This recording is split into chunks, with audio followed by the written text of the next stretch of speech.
Well, welcome back to Donington Park for what could be a good old-fashioned Donington decider. It's not the final round of the Protyre Motorsport Ginetta GT Championship, but it is a race in which we could crown our second Ginetta champion of the year. Nick White already wrapped up the AM Class Championship yesterday by finishing the first race trouble-free, and now Mckenzie Douglas is perhaps only 20 minutes or so away from doing the same thing. If he finishes this race anywhere, if he finishes and scores points in this race, he will be the 2024 provisional, anyway, 2024 Protyre Motorsport Ginetta GT champion. All of this, of course, after a hugely dramatic opening race of the day earlier on, in which Mckenzie tangled with one of his big championship rivals, Luke Garlick, on the opening lap. More on that later. This, though, is the grid. It is the AM champion Nick White on pole, Connor Garlick starting alongside him in the Xentek Motorsport car, then Alfie Davis and Harry Mangum sharing row number 2.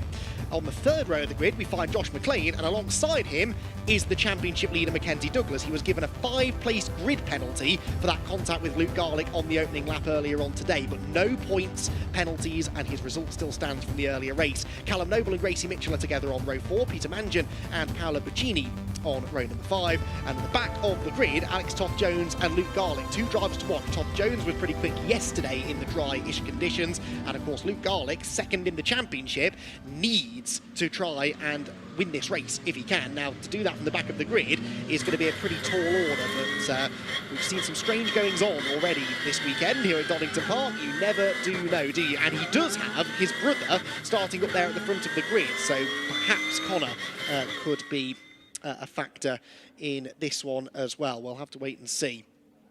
So, as the cars weave around down the back straight,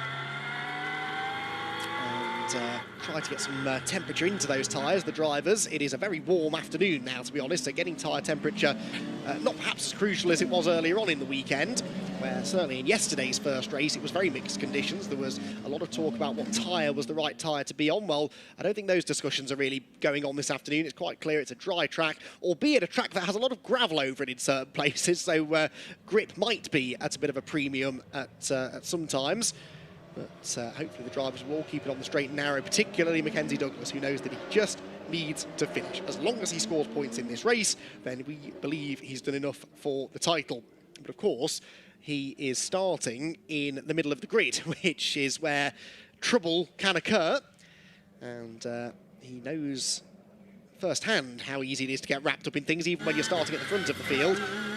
We do then from 5th on the grid. Well, we are about to find out, because 2 by 2 they come out of the final turn. It's Nick White and Connor Garlick on the front row together. 20 minutes of racing then. The final race of the weekend in the Ginetta GT Championship gets underway now, and Connor Garlick with a decent start there from the outside of row 1. We've got Alex Toth-Jones on the grass already further back, but who breaks the latest into Redgate? It might be Garlick, you know, on the outside line, but no, Nick White is going to try and stand his ground on the inside. There's a spin further back. Meanwhile, that was all just in front of Luke Garlick. Involved in that is the 61 car, but that was Gracie Mitchell, but it was another car, I think, that went around first. Nick White, meanwhile, battling with Connor Garlick for the lead, and Connor Garlick still will not give this one up, will he? He's on the outside line into the old hairpin, and in the end has to settle in line behind White. So White leads them, Garlick second, that is Mckenzie Douglas up into third place as Connor Garlick again nibbles away on the rear bodywork of Nick White's number 57 car. In towards McLean's he goes, looks up the inside line, commits to the inside line. White is shovelled out wide, but fights back to the front, and actually that backs Connor Garlick up into Mckenzie Douglas. This is not good news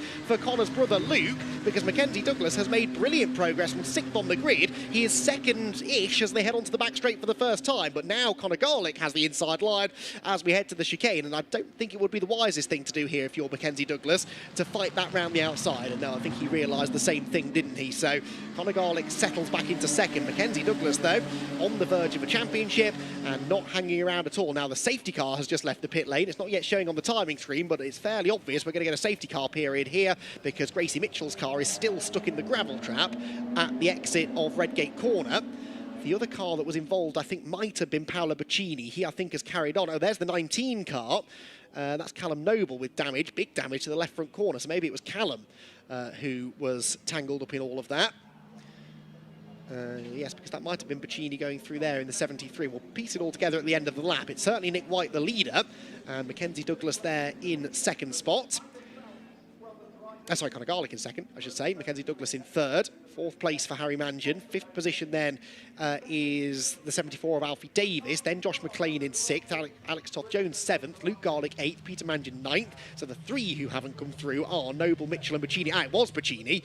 That is Paolo's car. I hadn't seen that one a bit further around the corner. And that more really is the reason for the safety car, because quite clearly we couldn't carry on racing with that car, not only on the track, but broadside across the racing line. So that car, both of the cars will need to be moved. The gravel will likely need to be swept up, and here come the brooms to achieve just that. Right, let's try and piece together what happened then. There were three abreast at the back of the pack, but I think this happens in front, actually. On board here with the 76 of Josh McLean. Bit of leaning on each other going on in front, but the drama happened behind Josh, really. The external shot is the best one, so we've got the 19 car in the middle, 61 Gracie Mitchell on the outside line. They're going to be involved in a bit of a squeeze, aren't they? Noble gets into Mitchell. Oh, and Bacchini just had nowhere to go in the end. On board here with Luke Garlick. How close did Luke get to disaster here?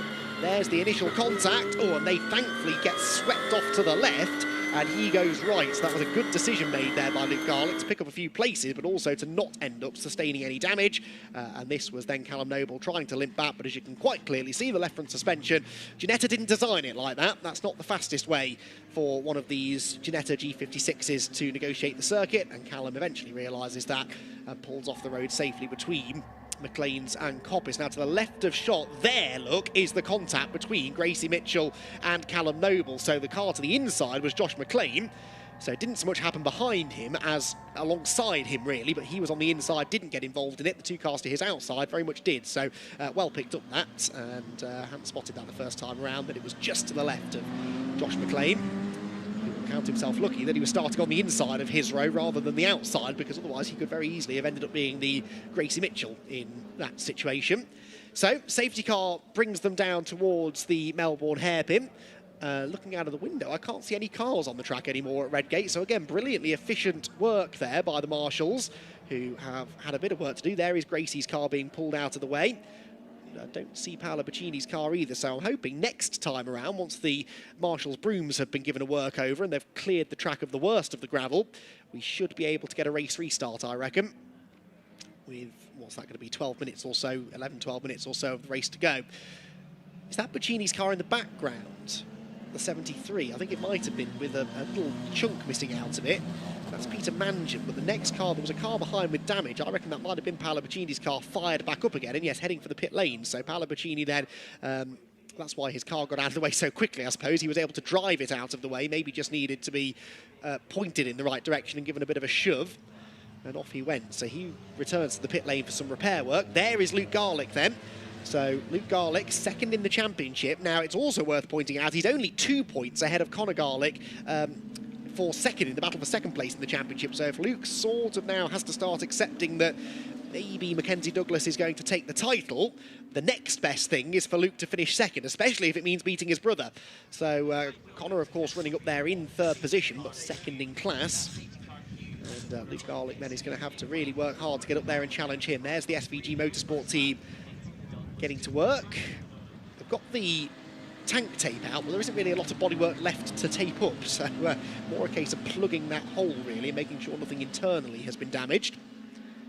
Peter Mangion there, second in the AM class now as well. He's had a really good weekend, and Matt Shaw, absent this weekend, has now slipped down into third, so Peter Mangion picking up a couple of podium finishes this weekend, a second and a third in class, and moves up into second place in the championship now, but nobody can beat Nick White. He is 254 points clear with not 254 points left on the table, so he didn't even really have to race today. The championship was already his, but that's not really Nick White's style. He wanted to go out there, carry on racing, and maybe fight for some overall race wins, which he has the chance to do again now, doesn't he? The safety car will likely be in this lap, and it will be down to Nick White to execute, he hopes, a perfect race restart and to keep Conor Garlick at bay. So the safety car lights are indeed off. That car is headed for the pit lane.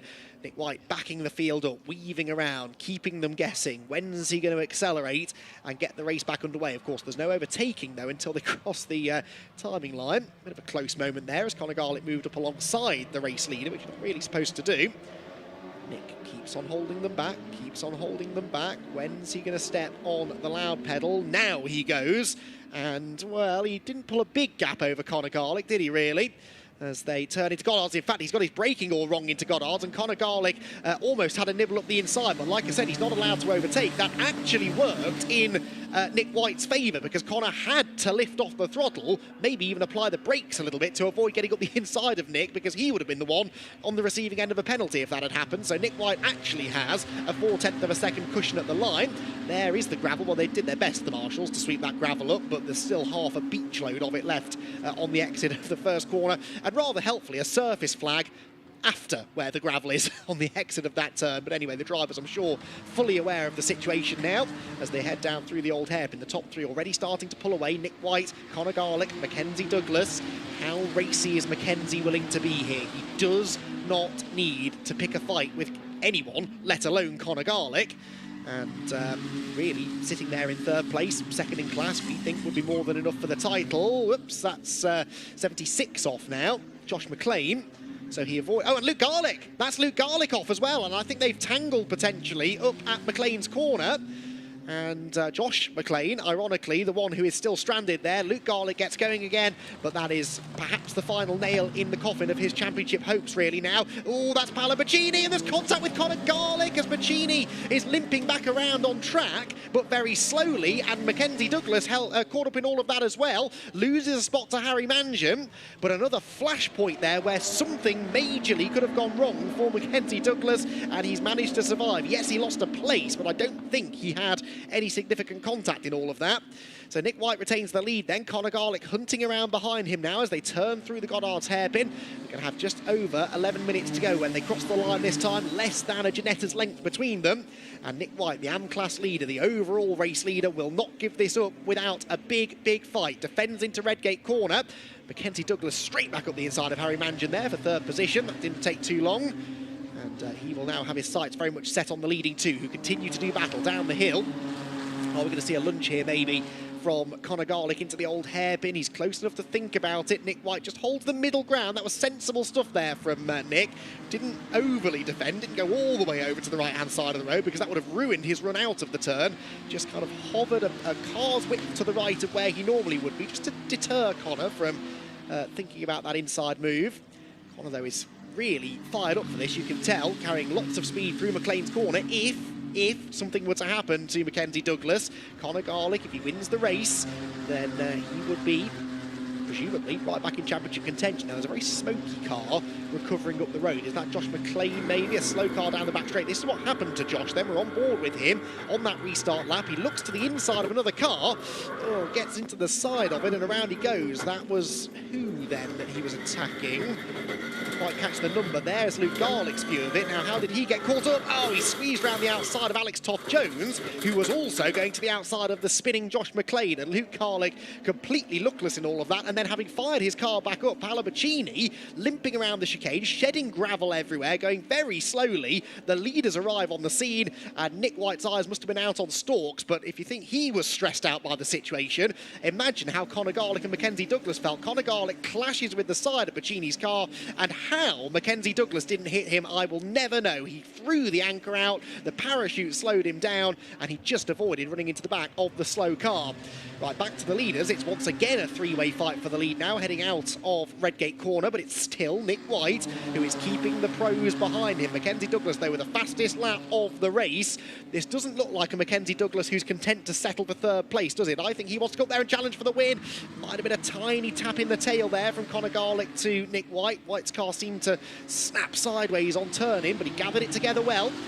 Nick White, one of those drivers who only really started racing a couple of years ago with Ginetta in the GT Academy Championship, and now here he is going up against Conor Garlick and Mckenzie Douglas, both massively more experienced than he is, and both proven race winners in this category, in the pro category. And Nick White is not making life easy for them at all. Out of Coppice corner they go, down the exhibition straight. Where can Conor Garlick make the move? He's quicker than Nick White, of that I'm pretty sure, and he's quicker than him through a couple of significant areas on the track, but Nick is such a good defensive driver, you feel it will probably take a mistake here, won't it, rather than a big lunge maybe from Conor.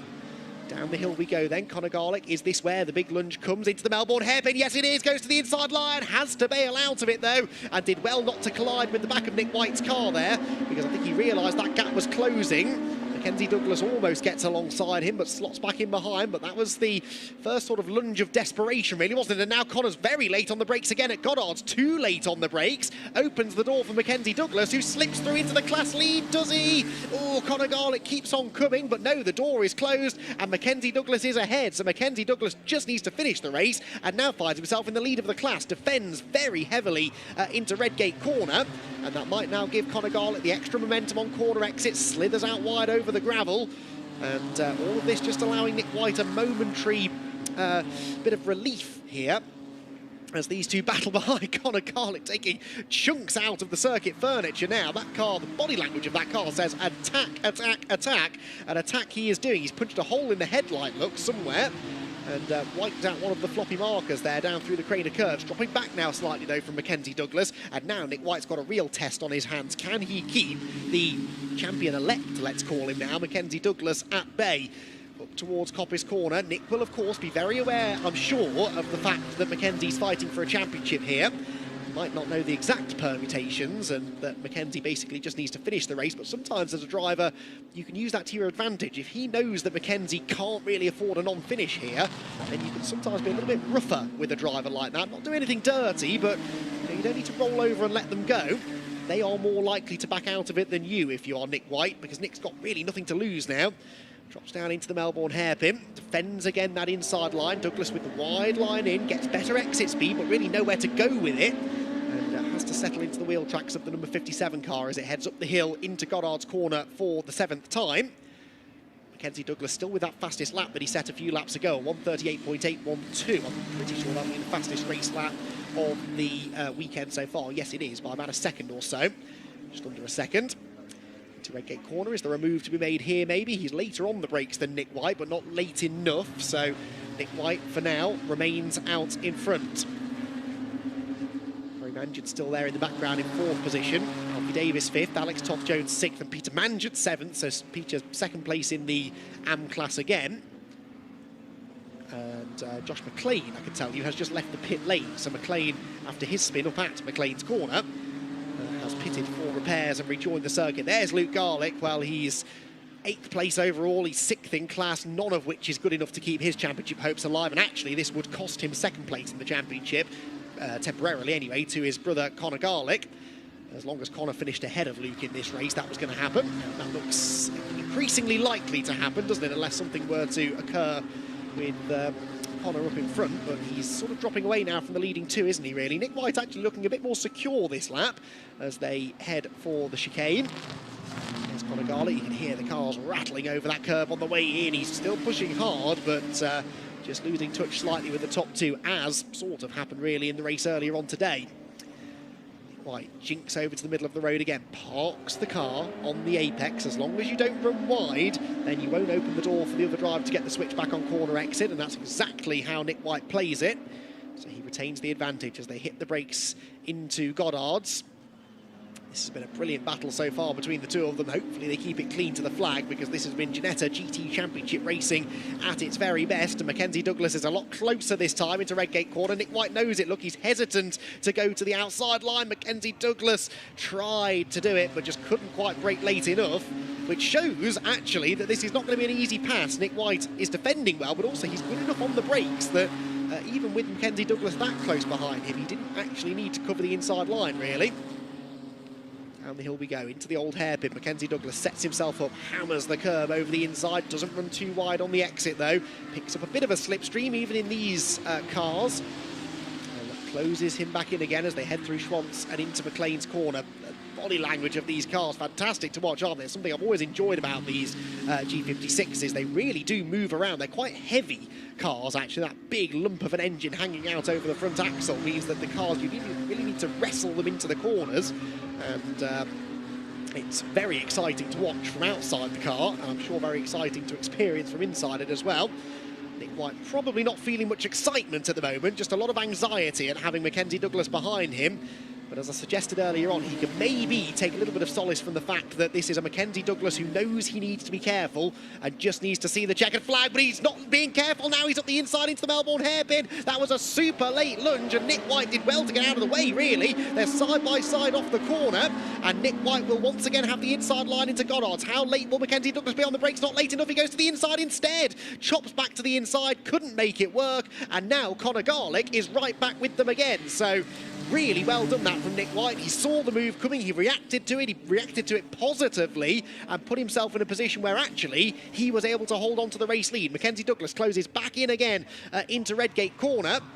But Nick White, so far, not putting a foot wrong, and he is forcing these lunges out of Douglas. And at some point you feel maybe that could go wrong, but so far they've managed to keep it clean.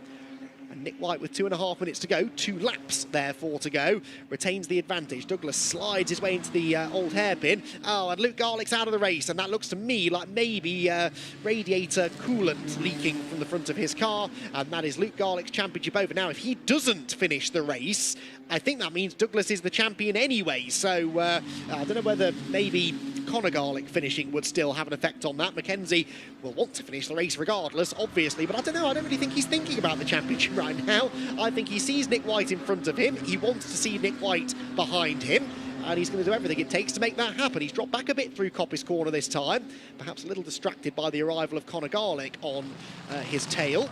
Good run through the chicane, could yield an opportunity to attack into the Melbourne hairpin. We'll have 1 lap to go at the end of this one. Nick White so far has defended impeccably, hasn't put a foot wrong. Mckenzie Douglas has asked lots of questions of Nick White, but so far Nick's had all of the answers. Luke Garlick, though, the Xentek Motorsport team, I think now having to admit defeat, and actually this is more costly, really, in Luke's hopes of finishing second in the championship now, because Conor Garlick looks at least on course for second place, in class, that is. May yet challenge for a class win, depending on what happens on this final lap. Now, Nick White was a bit wide there, out of Goddard's. We start the last lap now, and he's really going to have to defend this time into Redgate corner. Douglas surely can't get to the inside, or can he? No, Nick White managed to brake late enough again. Clever driving that from Nick. He defended until the last second, and then moved back over to not the full outside line, but just over to the middle of the road. So Mckenzie Douglas couldn't make the move, and Nick White holds on for now as they head down the hill and into the old hairpin. Harry Mangian there behind. And that's Paolo Baccini, isn't it, on the horizon. Now, remember what happened last time these three had to put a lap on Paolo? It almost ended in complete disaster. Let's hope this time he spots the blue flags in time and gets out of the way. Through Macleay's, they're going to catch him on the run to the chicane again, aren't they, as well? Maybe up at Coppice corner. He's going so slowly. Is Paolo Baccini going to get out of the way? The answer is no, not really. And Nick White has to go to the outside of him. This could give Mckenzie Douglas an opportunity. They're going to go either side, are they? No, they both go to the left of the road. And Nick White actually didn't lose quite as much momentum as I thought he might, but it has brought Douglas right back onto his tail. Mckenzie jinks to the inside, tries to distract the race leader as they turn through the chicane for the last time. The move, surely, is going to be attempted down at the Melbourne hairpin. Nick White knows it, moves to the inside immediately, and Mckenzie Douglas is forced to go the long way round, onto the brakes, into the hairpin at Melbourne, and Nick White just needs to park the car on the apex, not run too wide, which he doesn't. It's actually Douglas that had the bit of a slide mid-corner, and that might mean he's too far back to attack into Goddard's. I think it does. So Nick White looks as though he's done enough to hang on to claim not only an AM-class victory, but an outright victory here at Donington Park after a sensational battle with Mckenzie Douglas. White is the winner, but Douglas is the champion, and I think he knows that. He's done the maths. He was punching the air with delight as he crossed the line. Mckenzie Douglas provisionally is your 2024 Protyre Motorsport Ginetta GT champion, and he won it in style. Could have played the percentages, could have banked the points for second or third, but chose not to, and was able to come home a class winner, and a brilliant battle that he had with Nick White as well there, just the icing on the cake. We will obviously let Ginetta do the official maths, but as far as we know, it is going to be the championship for Mckenzie Douglas. He's got his arm out of the car waving at the crowd, and Nick White, let's not forget Nick White in this situation. That's an outright race victory for Nick. Now, I can't remember seeing Nick do that before, win overall. We'll try and get that double checked if we can for you, but this then the result, it was Nick White who claimed the victory. and second position for Mckenzie Douglas, and we believe that is enough for the championship. Then it was in third position Conor Garlick, Harry Mangan in fourth, Alex Toth-Jones fifth, and Alfie Davis in sixth. Peter Mangan, Luke Garlick, Josh McLean were next, although Garlick retired to the pit lane. McLean and Bacini both had to pit for repairs, and Gracie Mitchell and Callum Noble, of course, were out at the first corner. And that's Conor Garlick. That's Conor Garlick, who hasn't made it back to the pit lane. Now, I've noticed he'd faded a little bit there towards the end, and his car has stopped on the in-lap. Not entirely sure why, but anyway, luckily it held on in there just until the checkered flag flew. Well, Nick White started from pole position and was hunting for his first ever outright victory in the championship, but he had some championship contenders in the pro class around him, including Conor Garlick, who swept round the outside of Redgate and looked likely to get the lead. There was a collision further back between Callum Noble and Gracie Mitchell. That brought out a safety car, and upon the restart, Nick White immediately retook command of the race. There was more drama, though, up at McLean's corner. Josh McLean went for a move, it didn't work, there was contact, around he went, and championship hopeful Luke Garlick was tangled up in the aftermath. He was sent into a spin, and that was really just a sign of how bad his race was to become. Then Paolo Bacini was going slowly in front of the leaders. That nearly caused carnage amongst the leading three, but Mckenzie Douglas crucially came through it undamaged, then moves back into second place ahead of Conor Garlick and set off after Nick White, who put up a sterling defensive drive to claim his first outright win in the championship, but a class win in the pro class for Mckenzie Douglas was enough to wrap up the title with a round to spare.